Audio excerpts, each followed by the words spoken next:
Shabbat Shalom, my friends, and as we come to the end of the book of Numbers and prepare to meet the book of Deuteronomy next week, the Torah gives us an opportunity to visit where we have been. And this last parsha, Maseh, which can be translated as journeyings or marches of the Israelites, begins with a rather lengthy travel log of the stops along the way that the Israelites visited. Some of them we are familiar with, and others make their appearance here for the first time. But because we're an old people, we have had a lot of time to think and a lot of time to count. And our ancestors loved numbers and lists and looking for the messages of the numbers of appearances of words and letters and ideas in our Torah.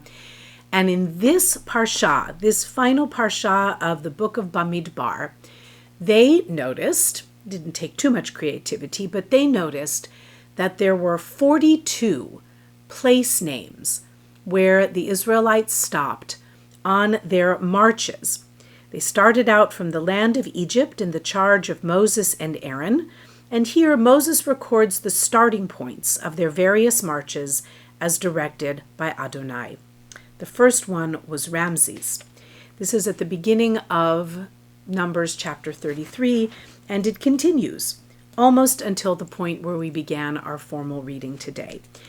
And it can be a somewhat glossy-eyed experience, except that our ancestors were not content to just simply read the list and move on.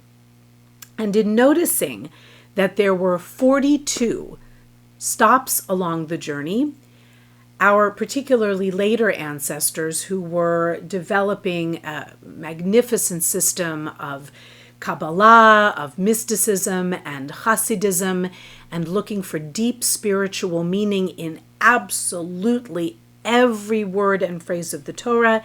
In somewhat later commentaries, we have quite a bit of exploration of this idea that there were 42 place names.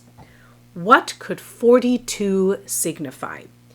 Some of it is a little more practical, some of it is highly mystical, but really beginning with the era of the early Hasidim and the Baal Shem Tov, and especially into the 19th century with a commentator known as the Pri Tzaddik, this idea took root that the 42 place names of the Israelites in their journeying through the wilderness correspond to 42 journeys of the human being. Whether one's life is shorter in years or longer, our later rabbis agreed to an extent that this 42 was a reflection of the many stops in a person's life. From earliest childhood and even before birth, through the waters of the birth canal into the world, and all of the stops and starts along the way.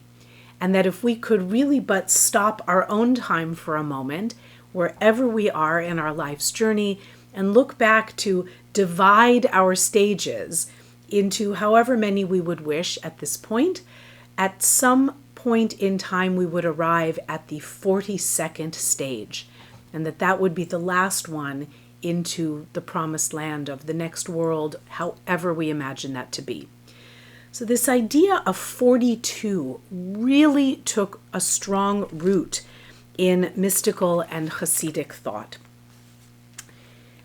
The Pri Tzaddik explained that each camp the children of Israel set at through their 40 years in the desert was not merely a place to rest and to be rejuvenated.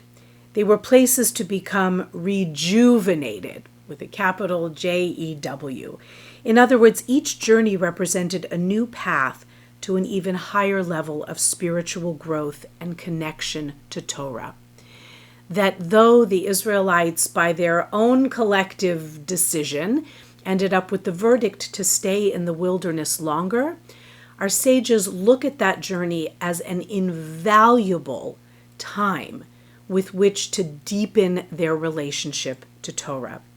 Each camp, each stop along the way, was a time and place to integrate a new level of spirituality. That way, putting very positive spins on that long journey in the wilderness, when it came time to leave, the Bnei Israel were a new people, or rather the same people, but we like to imagine on a higher level, more ready to face what was coming next.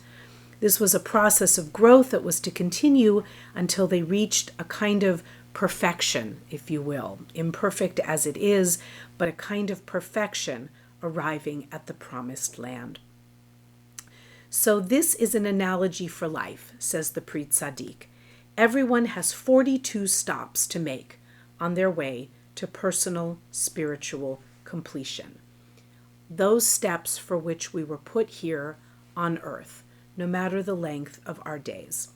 What the 42nd level will look like for each person will be different, but it can mean the same thing for all of us, a kind of spiritual fulfillment, if not perhaps a kind of completion. The Zohar, the great mystical text of the Middle Ages, though it is dated to a much earlier time, suggests that this 42 corresponds to the 42 ineffable letter name of God. This 42 letter name that no one has pronounced in a very, very long time, and how the 42 letters are arrived at, 3 sets of 14, kind of depends on which mystical treatise you read. But 42 is a redolent, heavy, glorious number for the mystics, and they take that number from this list of stops along the way that we read in Parshat Maseh. This 42 letter name of God, according to the Talmud, was only to be entrusted to a person who was pious, meek, middle-aged, free from bad temper, sober, and not one who arrogantly insisted on his rights. This 42-letter name was to be trusted to a mature person, someone who would be heedful of it, observing it in purity, one who was beloved above, popular below, in awe by man and woman, held in reverence, and one who inherits 2 worlds, this world and the future world.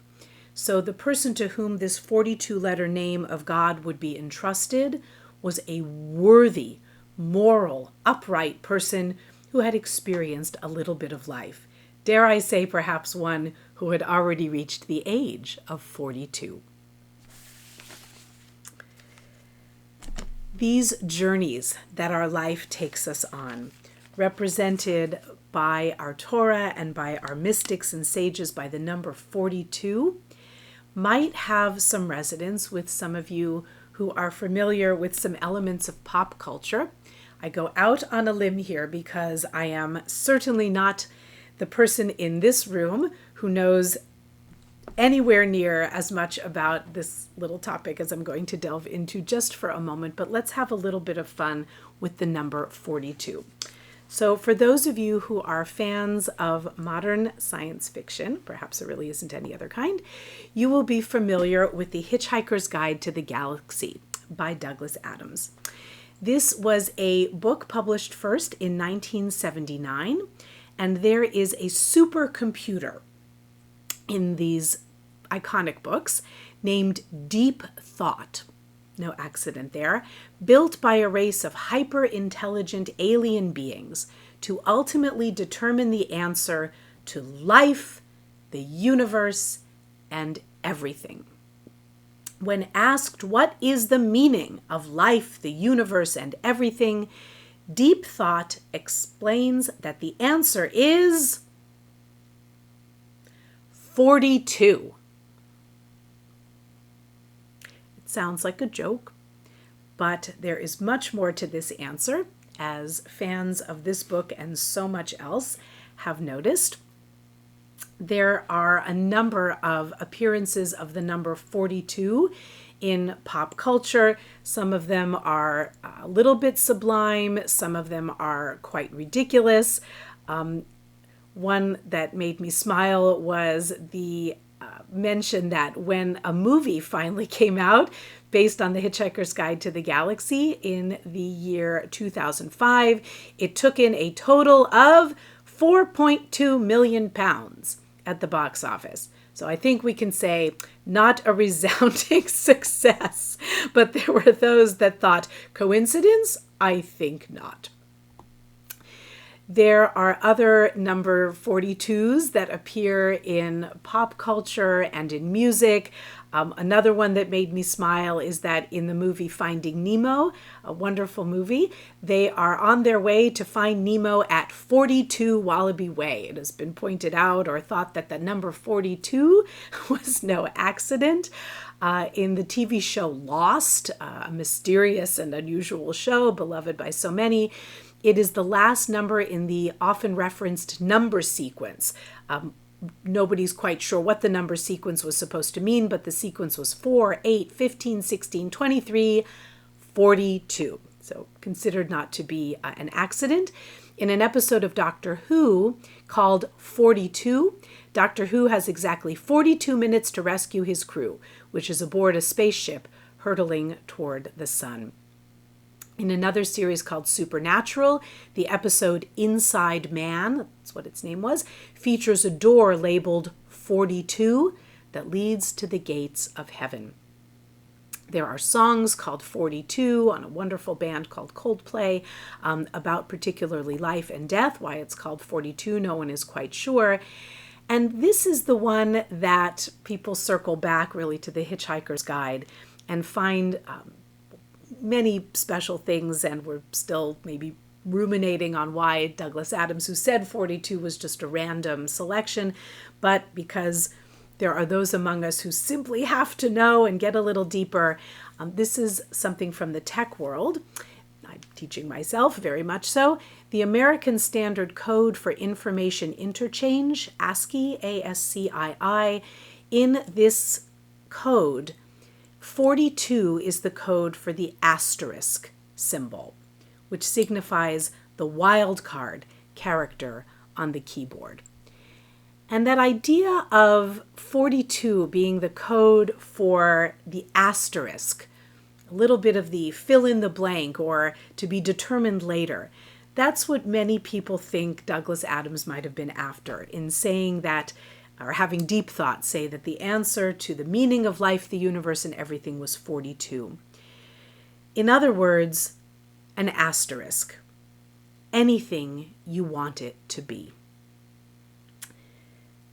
In our journeyings through life, so much of what happens to us is going to be how we interpret it. In other words, anything we want it to be. Those journeyings of the Israelites could have taken them perhaps anywhere other than the Promised Land, and they really had to earn it.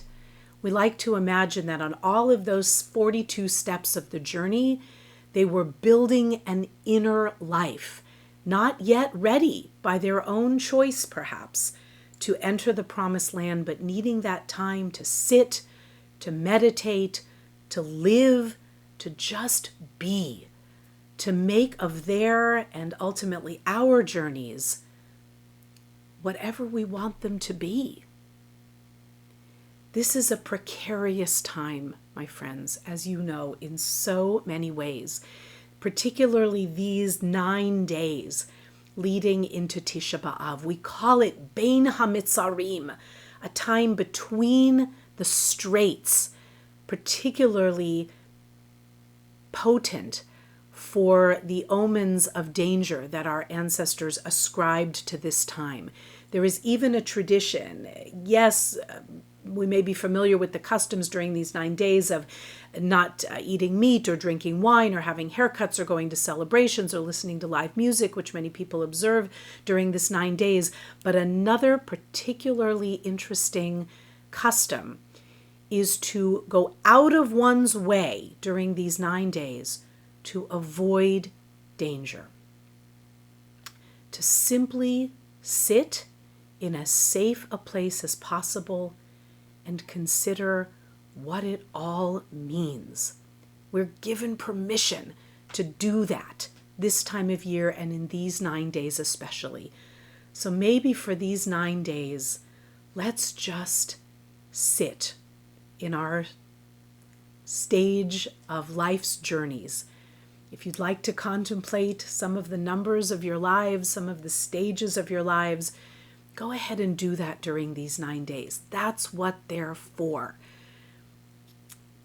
Let's not put ourselves in particularly perilous spots for these 9 days, but let's just sit a little bit, reflect on where we've been, think about where we're going, and if some of that time is spent pondering a number, whether it's 42 or any other number, may it be a time of good omens as we consider where we are in our life stages and set ourselves again to moving forward to the next. Shabbat Shalom.